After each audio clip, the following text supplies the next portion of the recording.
Voltando para retomar, para recomeçar, na verdade, essa reflexão. Tive um problema aqui de ordem familiar, né, que não sabia da live nesse momento e chegou e eu tive que atender ao portão. Não havia outra condição senão atender. Peço desculpas, né, pela interrupção. E voltando então à muito conhecida parábola do filho pródigo e ao tema de hoje, que é: Pai, eu quero ir só. E essa parábola contada por Jesus, a meu ver, uma das mais preciosas, porque ela contém o processo completo do arrependimento, do perdão e até da restauração. E ela relata, bem-vinda Édula Carvalho, bem-vinda professora Débora Nayuri, e a todos que estão chegando aqui pelo Instagram e também pelo Facebook. Boas-vindas a você. Então, aqui conta a história de um pai que tinha 2 filhos, o que foi embora e o que ficou em casa. E nós queremos enfocar nessa tarde a história do que foi embora. Um dado dia, aquele moço chega para o seu pai e diz: Pai, eu quero a parte dos bens que me cabe.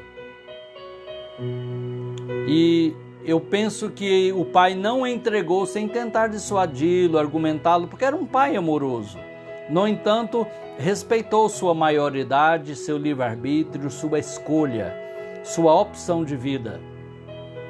Porque chega um tempo, queridos, que os filhos têm esta prerrogativa.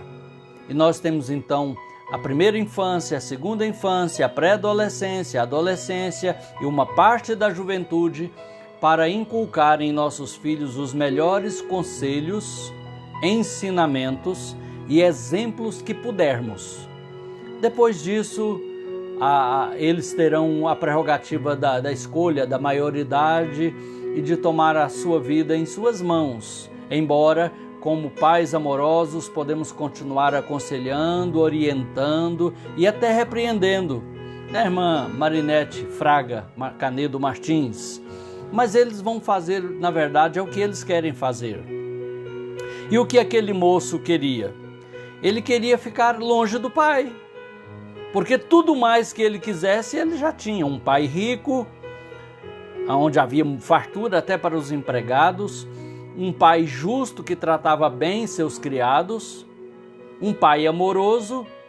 Se ele quisesse um iPhone 12, ele poderia ter. Se ele quisesse conhecer os países distantes numa viagem internacional, ele teria ido e voltado para casa. Mas ele quis ir emancipado, alienado, separado do seu pai. Bem-vinda, irmã Ide, de volta aqui. E assim ele faz, ele pega a parte dos bens, que disse ele, me pertencem. Aqui diz o texto que pegando tudo. Quem é que pega tudo quando vai sair? É quem não pretende voltar, não é? Pega tudo. Ou então fala, isso aí eu nem quero, né? Pode ficar para você. É quem está indo embora em definitivo. Parece ser essa a intenção daquele moço.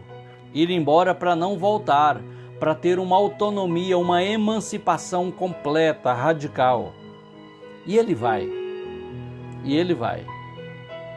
Quem sabe pensando, vou voltar por cima, na crista da onda, mais rico do que meu pai, sabendo de coisas que esse povo aqui de casa ninguém sabe, tendo experimentado coisas que ninguém aqui nunca experimentou. Eu realmente, eu sou o cara, né? Eu tenho muita competência, muita capacidade. E não havia propriamente um erro, necessariamente não era errado ele querer viajar, ele querer ir conhecer, quem sabe, outro país, um país distante. O erro foi ele não estar preparado para isso e a motivação, o motivo da ação. Muito cuidado.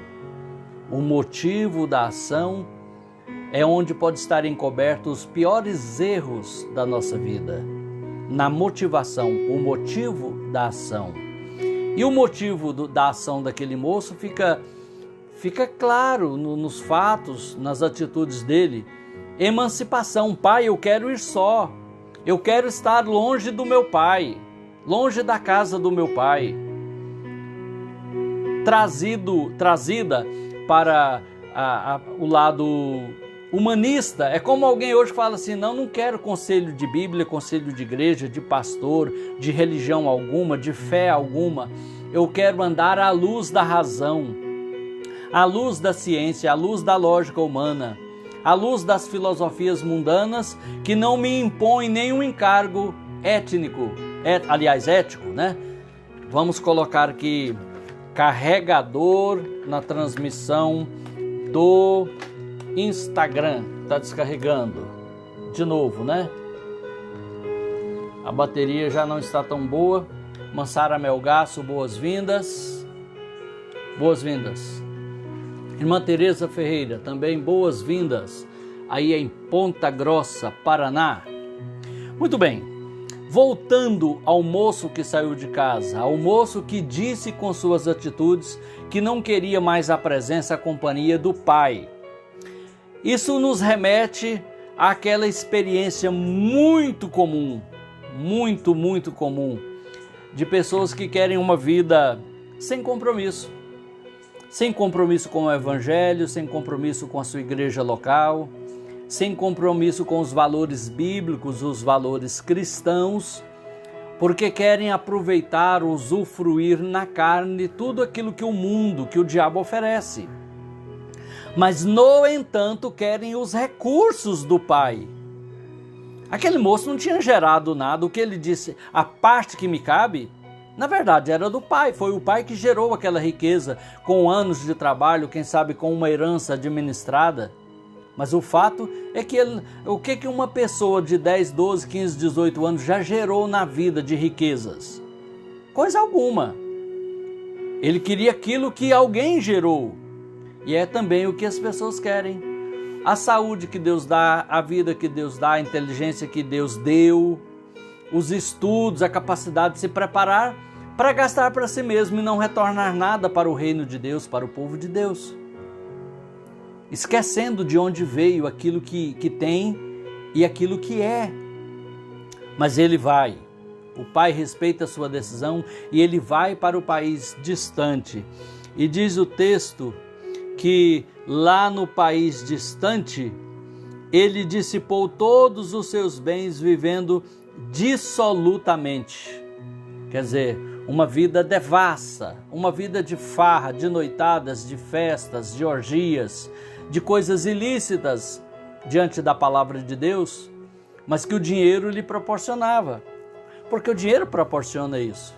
Quem está em cima da grana, em cima do dinheiro, tem acesso a muitas coisas. Mas só que o tempo passa, a vida passa e dinheiro acaba. Até montanhas de dinheiro acabam. Pessoas aí que foram ganhadores de grandes prêmios de loteria, depois ficaram pobres de novo. Um virou até mendigo, voltou para as ruas para mendigar depois de ter ganho milhões num tipo de loteria aqui no Brasil. Então, olha, a vida passa, o tempo passa, os dons, as riquezas de Deus em nós também se acabam. As oportunidades, e aí, o que fizemos com ela? Bem-vinda, Linda Castro.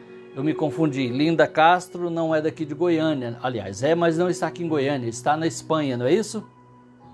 Deus abençoe você, também suas lindas filhas. No país distante, ele gastou tudo. Quando você chega no mundão, quando alguém se desvia, sai do evangelho e volta para o mundo, ele é recebido com banda de música e tapete vermelho, é recebido com todas as honras, mas depois as coisas mudam. Porque o pecado e a ação do maligno na mente e no coração da pessoa entorpece e não deixa ela perceber que está descendo, que está perdendo, que está caindo, que está indo de mal a pior. Mas é isso que acontece. E então acabou o dinheiro, sumiram-se os amigos, houve uma fome, uma crise econômica que causou até fome naquele país. E ele então ajunta-se a um dos cidadãos daquele país que quem sabe ele conheceu do tempo de rico. Mas aquele cidadão disse: olha, eu tenho uma vaga para você lá na minha fazenda. Vou mandar você para lá para trabalhar guardando porcos. Só que o salário era ínfimo, que ele não podia nem se alimentar condignamente, ele desejava comer comida dos porcos. E lá no meio da porcaria, literalmente, lá naquele submundo humano e social, aconteceu uma grande e profunda experiência que ele soube usar. A Bíblia diz que, caindo em si, disse consigo mesmo. Vamos lá. O melhor lugar para cair? Em si. A melhor pessoa com quem a gente conversar? Com a gente mesma. Não é que a gente vai dispensar de conversar com outras pessoas, mas temos que falar com a gente mesmo. E tem gente que está há anos correndo de uma conversa com ele mesmo, com ela mesma, que é aquela reflexão profunda, proveitosa. Bem-vindo, irmão Valdemar Alves Camargo, boas-vindas. Boas-vindas aqui para esse pessoal, aguarde só um pouquinho, amigos aí do Facebook, do Instagram, irmã Eide, obrigado por terem voltado, a gente teve uma interrupção, irmã Marinete aqui também, irmã Édula, boas-vindas a todos vocês. Mansara Melgaço também aqui de volta, Ian Gabriel aí do Senador Canedo, boas-vindas, jovem, Deus o abençoe você e todos aí da sua casa. Então estamos falando do filho que foi embora, aquele que nos seus atos disse, pai, eu quero ir só. Você quer ir só, sem o seu Pai Celestial, sem o seu Deus, pela estrada da vida, pelos caminhos da vida, na sua viagem pela história da sua vida? Isso não é recomendável, isso não é seguro. Devemos sempre estar na companhia do nosso Pai Celestial, recebendo seus conselhos, sua direção, sua orientação aos nossos corações. Mas agora aquele moço já está lá no país distante, já acabou com o dinheiro, já está passando fome, trabalhando num serviço muito indigno para aquela cultura que era cuidar de porcos, e ele cai em si. E ele fala consigo mesmo. Quantos trabalhadores de meu pai têm pão com fartura e eu aqui pereço de fome? Eu vou me levantar. Primeiro, um reconhecimento da sua condição, depois a atitude, vou me levantar, irei encontrar com meu pai. Lembra que o país era distante, isso mesmo. Lembra que ele estava sem dinheiro. Quem está distante e não tem dinheiro, volta a pé, até porque naquele tempo não tinha aviões e outros meios de transporte que já existem. Então foi uma longa viagem de volta, uma penosa viagem de retorno à casa do seu pai. Mas quando o propósito é firme, a pessoa cumpre o propósito. Ela cumpriu o seu propósito. Ela experimentou, ela enfrentou o processo da restauração, que muita gente não quer. Quer ser restaurado assim, ó, no estalar de dedos, num passe de mágica, quer que tudo volta a ser como era. Ser como era? Nunca mais. Quem desobedeceu, quem transgrediu, quem se rebeliou contra Deus, nunca terá o que tinha, mas Deus é bondoso, é misericordioso, só não é bonzinho. Mas Ele pode restaurar, fazer grandes coisas nas nossas vidas. Um Deus amoroso tipificado por aquele pai também amoroso. E o moço volta, e ele viaja, aquela longa viagem de volta até o seu país, até o seu estado, lá aquela casa no campo, quem sabe distante de alguma cidade, quem sabe pegou carona no caminhão do leiteiro, se fosse hoje, né? Depois andou mais algumas léguas a pé, uma légua são 6 quilômetros e pouquinho, para quem não sabe. Uma medida antiga do Brasil colonial. Então, ele voltou para casa e de longe o seu pai o avistou e o reconheceu. E correu para ele correu para o pai. E agora acontece aqui um processo maravilhoso de imaginar e de ler. Aqui diz o texto bíblico, olha aqui, quero ler para você. E levantando-se foi para seu pai. Vinha ele ainda longe, quando seu pai o avistou. E compadecido dele, correndo o abraçou e o beijou. Parece não haver aqui inicialmente nenhum diálogo, nenhuma palavra. Apenas um contato visual, um correr, um abraçar e um beijar. é a aceitação do Pai, o Deus misericordioso e amoroso de quem somos e a quem servimos, um Deus de amor e de misericórdia. O Pai não lança em rosto a sua escolha errada, porque ele aprendeu pelo pior meio, pelo modo mais difícil, que foi pelo sofrimento. Também qualquer discussão nesse campo aí ficaria para depois. Agora é mostrar que ele era bem-vindo, abraçar e beijá-lo. E agora o filho, então, aquele propósito que ele fez há dias, semanas ou quem sabe meses antes de iniciar a sua jornada para casa, ele põe em prática. Ele se dirige ao Pai dizendo: Pai, pequei contra o céu e também contra o Senhor. Tem gente que quer pedir perdão só para Deus, queridos. Eu conheço gente assim. Não quer pedir perdão para a pessoa que ela ofendeu, que ela prejudicou, que ela causou mal. Não. Acha que resolve só com Deus, né? Eu falo com Deus lá no meu quartinho, né? Lá na minha casa, e fica tudo bem. Depois quer chegar como se estivesse tudo bem. Tem uma reparação, tem um pedido de perdão. Ele não pecou só contra Deus, mas ele também não pecou só contra o seu pai. Filhos que desobedecem os pais também estão pecando contra Deus. E devem pedir perdão não só para Deus, mas para o pai. E não somente para os pais, mas também para Deus. Há um pecado de desobediência à autoridade humana, mas também é uma desobediência a Deus. O primeiro mandamento com promessa é: honra teu pai e a tua mãe para que te vá bem, prosperidade, e vivas longo tempo sobre a terra, longevidade. São bênçãos prometidas à obediência desse mandamento de honrar o pai e a mãe. E o moço faz isso. Ele pede perdão ao seu pai, ele pede então uma chance de continuar na casa do seu pai como um trabalhador. Mas o pai não nos quer apenas como trabalhadores, ele nos quer como filhos. É o agrado, é a vontade, é o desejo de Deus se relacionar conosco como pai e filhos. E não apenas servos, empregados de Deus, servidores de Deus, trabalhadores para Deus, mas um relacionamento familiar, família espiritual. E o pai então começa o processo de restauração. Primeira coisa: trazei depressa, urgência, vamos, tragam depressa a melhor roupa. Qual roupa? A melhor roupa. Espiritualmente falando, qual é a melhor roupa? Espiritualmente falando, as vestes de salvação, as vestes de justiça, de que falou o profeta Isaías lá no seu livro. Vestes de salvação, vestes de justiça. Aquele moço, eu imagino que ele estava mal cheiroso, maltrapilho, estava com as suas roupas rasgadas, puídas, por não poder comprar roupas novas e por estar há muito tempo usando e lavando as mesmas roupas e viajando durante muitos dias, quem sabe nem lavando. E o pai diz: olha, trazei depressa a melhor roupa. Eu estou no verso 22. Vestiu, ponde-lhe um anel no dedo e sandália nos pés.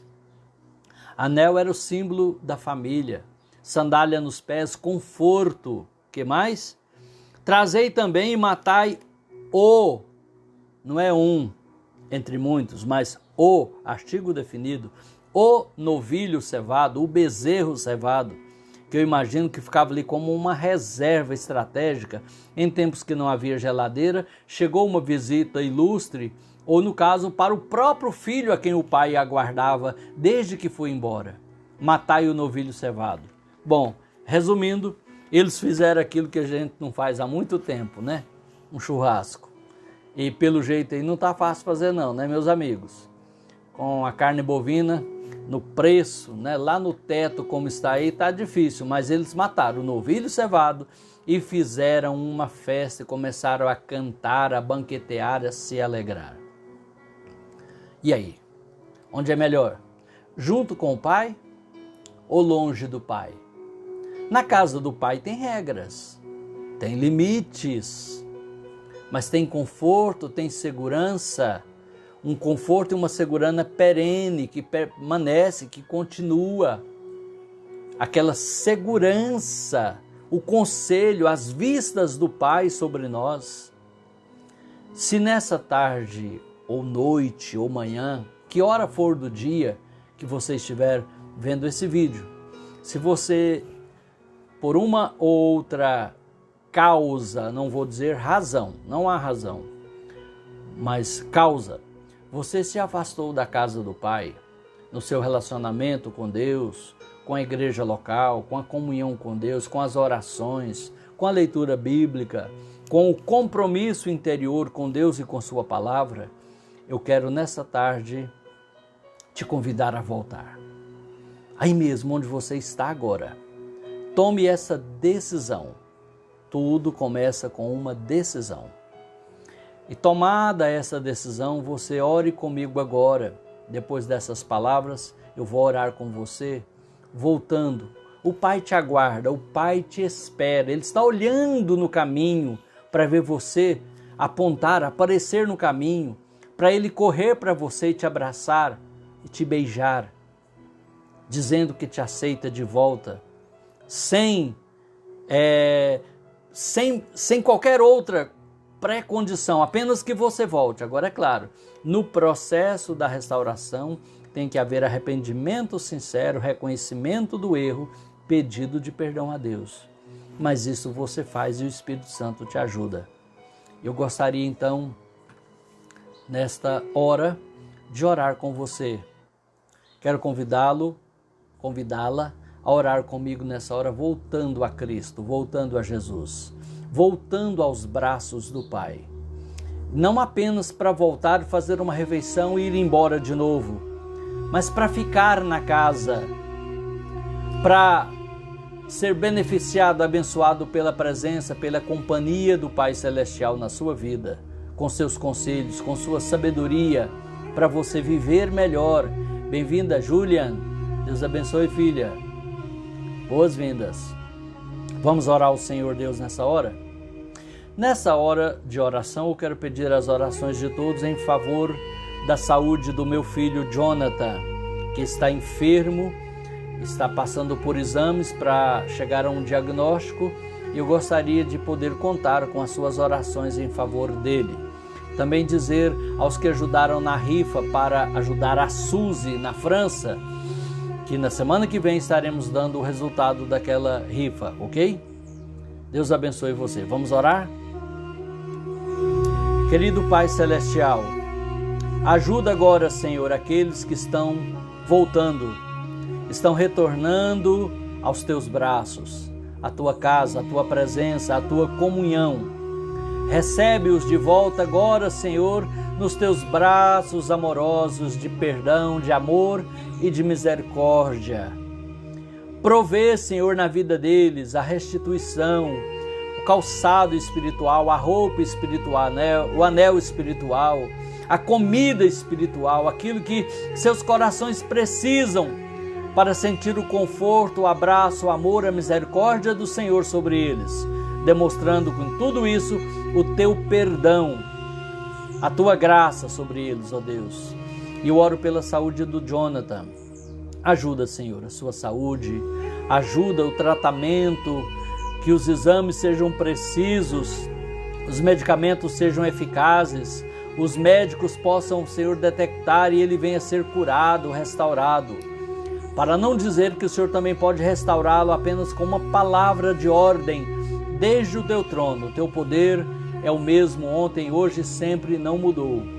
Também eu oro, Senhor, por todas as pessoas que acompanham esta devocional, os que estão enlutados, desempregados, enfermos, em conflito, que se achavam desviados, mas agora estão voltando ao Senhor, que estavam desigrejados, mas estão tomando agora o propósito de se firmar em Teus caminhos e não apenas ir à igreja, mas ser igreja. Ajuda cada um nessa tarde, nos dá um sábado abençoado, um final de semana abençoado, debaixo das Tuas mãos potentes. Em nome de Jesus, amém e graças a Deus. Deus te abençoe, querido Elmirene, boas-vindas. Irmã Luzia Rodrigues, Deus abençoe também, boas-vindas. Todos aqui também pelo Facebook, Deus vos abençoe. Daqui a pouco essa reflexão, daqui a pouco tanto a primeira parte quanto essa segunda parte estarão postadas no YouTube para facilitar para você compartilhar com seus contatos. A paz do Senhor a todos, uma boa tarde, boa noite ou bom dia. Deus vos abençoe.